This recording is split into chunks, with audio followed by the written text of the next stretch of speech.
মেয়েদের জীবন বড়ই অদ্ভুত। মেনে নিতে নিতে আর মানিয়ে চলতে চলতে জীবন শেষ। লোকে বলে মেয়েদের কোনো বাড়ি হয় না, কিন্তু মেয়েদের ছাড়া কিন্তু কোনো বাড়ি সম্পূর্ণ হয় না। বিয়ের পরে সবাই জানতে চায় মেয়েটি তার বাপের বাড়ি থেকে কি কি জিনিস নিয়ে এসেছে।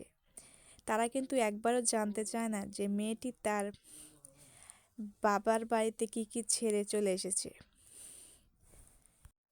বাবার বাড়িতে যে মেয়েটি মায়ের একটু কথায় অভিমান করে বসে থাকতো, সেই মেয়েটি কিন্তু আজ শ্বশুর বাড়িতে সবার অপমান সহ্য করে থাকে। আসলে মেয়েদের সব স্বপ্ন কিন্তু পূরণ হয় না।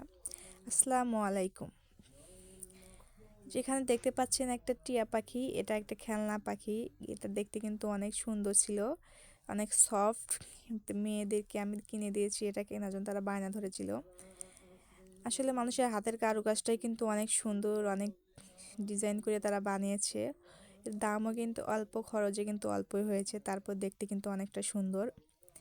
আর যেখানে আমাদের একটা নতুন ঘর করা হয়েছে, এই ঘরেই রং দেওয়া হচ্ছে, আর আমরা কিছুদিন পরে এই ঘরেই থাকবো। আর এখানে রংটা সাপার আব্বুই দিচ্ছে।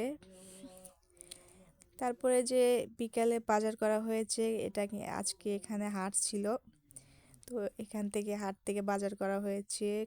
একটু সবজি বাজারটাই করা হয়েছে, মাছ টাছ এখন আনা হয়নি আপাতত, কারণ পুকুর থেকে অনেক মাছ মারা হয়েছে আর মাছ টাছ আনা হয়নি। তো দেখা যাক 2-1 দিন পরে আনবো আর কি। এখানে শোলক পাতা আনা হয়েছে, বেগুন, তারপর টমেটো, ফুলকপি। শোলক পাতাটা কিন্তু আমাদের অনেক পছন্দ, আর শোলক পাতা দিয়ে কিন্তু বড়ই মাখা খেতে কিন্তু অনেক মজা লাগে। কিন্তু এখন গ্রামে মানে আমাদের গাছে যে টক বড়িগুলো, সেগুলো এখনও খাওয়ার উপযুক্ত হয়নি, তাই খুব আফসোস লাগতেছে শোলক পাতা দেখে। আর আনা হয়েছে এখানে মটকা, এটা নই বা মটকা যেটাই বলা হয়, এটা বাদামের, এটা খেতে কিন্তু অনেক মজা লাগে।